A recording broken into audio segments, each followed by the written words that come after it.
Greetings, outstanding folks, and welcome back. Joe Van back. It's been a while since I've done any kind of a trumpet or trombone video. I did have a few reasons for that. One, I had reached a point in the training material that required multiple practice sessions before I could actually feel comfortable with the results. Second was some health problems. I had a lot of trips to the doctor that I've had to deal with over the past couple of months, and the other was that I had a lot of overtime I had to work, and when you have a full-time job, if there's overtime, it cuts into practice. It is what it is.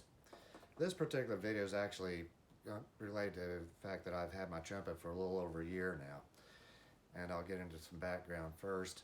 I started off as a trumpet player in the fall of 1974 in 5th grade and played through the spring of 1986, so 12 years experience. And also picked up a flugelhorn in my senior year of high school, so that gave me 5 years experience with it. But by the time I got out of college, I wasn't using either instrument much at all.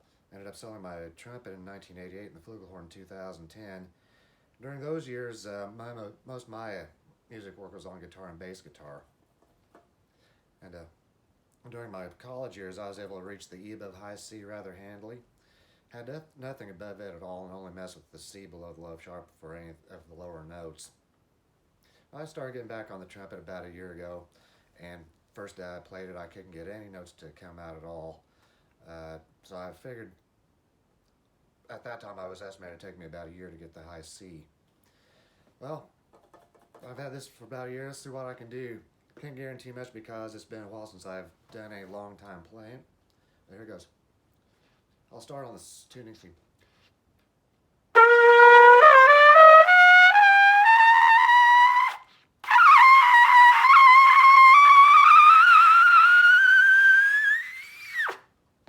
I think I squeaked out something above the double high C. Thought so. At least I know I've still got that note in there someplace. I'll try the low end now.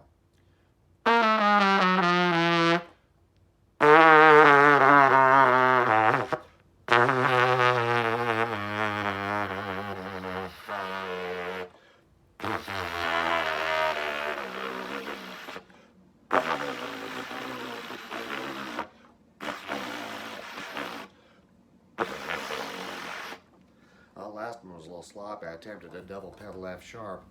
If that came out at all, I've got probably about 5.5 octave range that is doable. Still needs work, of course.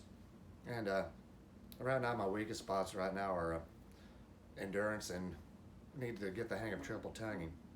Enough of the playing progress. I'm going to give a little big feedback of the trumpet itself. This is Mendini model MTT-N. The MTT is a beginner level trumpet, and the -N just designates that as nickel plated. I got it for a little over $100 about a year ago, and now it runs about $160 on Amazon due to inflation. Not a bad little trumpet. It's made in China. The company that makes it is Cecilia. And when I started working with this trumpet, I had a Cecilia 1.5 C mouthpiece. Tonight's little demo I actually used a Bach 1E. It makes the high notes a little bit stronger and gives a little bit more bite to the notes. And this thing's served me quite well. Everything works as I need them to. Then it does everything I needed to do. The only thing I see as small drawbacks, they're real minor. One is that the removable throw ring on the third valve slide. That makes a student level instrument because a professional, it's a permanent part. Well, the reason it's removable on student level instruments is that a lot of times in a student level marching band, they won't have enough time in to be able to memorize their music, so they remove the ring. Put a little music holder called a lyre, which is a stem like that with a 90-degree bend that you thread between the bell and the lead pipe and tighten it down, and it holds a little flip folder of sheet music. So use that. And so student level instruments probably wouldn't be a good thing to use for say like a professional audition. And the one thing that makes this a drawback is that the thumb screw that secures the third valve slide tends to work loose. The only other issue I have with this trumpet is with the nickel plating. Even though it looks cool because of silver, and the difference being the trumpet is silver, you might see the difference. The It's nickel plated on the trumpet. The mouthpiece is silver plated, so there's a different tinge. But it doesn't tend to tarnish with exposure to air or water, but it does get a little dark wherever I touch it, so I have to touch it up with flits every so often. But those are the only issues I have with this trumpet. Doesn't take away from the fact that it's doing the job I need it to. It's still a good trumpet for the price. I still would recommend it. And that's basically where I am on the trumpet. I'll go ahead and go through the method books that I have on hand. Just give me a second. And all right, first one is the Essential Elements for Band. When I bought it at a local music store. It was recommended on Amazon. I should have seen it for band. It's set up for a beginning band environment, similar to the first division series that we used when I was in elementary band. But since I'm in self-training, I basically spent more than I needed to. It's not a bad book, it was just a wrong application in my case. If you're a band teacher and you want to get something to train a band, this would be good for that. Going on to the next one. Book one of the Edwards Hovey method. That's similar to the Rubank Elementary method. And this is one that, if you remember from a few months back, I did the series of demo videos on it. And for me, this was a good refresher course. So I'd certainly recommend it. Next, there's another book that I worked on. Kind of helped me develop my embouchure. It's Full Range Studies for Trumpet by Mark Hendricks. Now Mark Hendricks turns out to be a businessman and an author, but has played the trumpet. Forgive the binding clips. I'll be doing a future video sometime down the road to demonstrate the excerpts in it. There are 18 exercises in it.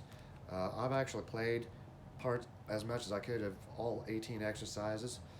And when I got halfway through this first time, I worked my way up to double G. When I got the last exercise, was the first time I was able to make my way through to double C. So I've already exceeded my original estimates, range-wise. So that's a good one to take on. Next book. And it's one that I've been spending most of my time on lately. It's one that, when it comes to training books, is definitely Holy Grail level. Urban Complete Conservatory. I'm about 2/3 of the way through the first studies section where I'm working with the rhythmic exercises. I'm hoping to finish up the first studies sometime probably late January, early February. And then the next section, and it's the legato studies, but there's also a section on tonguing. And when I get to that point, I'll probably split my time between the two so I can start developing the ability to do triple tonguing. The best thing about this book is that, other than the fact that it does not go above the highest C, anybody that goes through that thing will be ready to handle anything thrown at them. Definitely recommend this book. Next, the Clark Technical Studies. This one I've only gone through the first 25 exercises, which is part of the first studies, because you do have to be solid up to the high C and have good endurance just to get anywhere in this book. But where I found it handy is that the first 5 to 8 exercises are great warm-up tools, not only to warm up the low range, but also helps warm up the fingers. So I would definitely highly recommend this book. Now the next 2 books, I'm actually going to show both of them. These are the Carmine Caruso's Musical Calisthenics for Brass, and then the second was the sequel. This one's basically builds on this, so you work on this, then you work on this. I've just received these a few weeks ago, so I'm just got started on it. Worked on the first 2 exercises. The first exercise, known as the first 6 notes, I've worked on it plenty of times. It's an exercise I find as another good warm-up tool. I do that right after I do the long tones, so I would certainly recommend this. Next book, I just picked it up about the same time. Voxman selected steadies for cornet and trumpet. Has exercise on all 12 major keys, plus a bonus on one of the enharmonics, and several other exercises such as velocity steadies, scale steadies, arpeggio steadies. I really haven't gotten started on this because I want to get through some more of Arbin before I get to this, but these are good. These will be good exercise on adding it. And if you go through the Rubank method, this would be a good one to work on. It'd be a good supplement to the, say, like the 14 characteristic steadies in Arbin. So something more to work with. I have 4 other books that I just received within the past week. And because I've just received them within the past week, I really haven't got into it, but they also come in highly recommended by the pros. And 3 of the 4 books are mostly lip flexibility and development books. So these will all be good to have. One's 27 exercises, Colonel Earl Irons. Embouchure Builder for Trumpet by Lowell Little. Daily Drills and Technical Stays for Trumpet by Max Schlossberg. And last but not least, Advanced Lip Flexibilities by Dr. Charles Cohen. And each of these would be certainly good to have. When I get back into work on my range, I'll probably split my time between these 4. Certainly Carmine Crusoe, and probably more of Hendricks. So that's kind of a rundown on where I am on the trumpet now that I've had for a little bit over a year. And I just have one overall comment. So far, so good. Looking forward to see how the next year rolls with it. And that's all I have for today. I appreciate you guys watching, and all the best.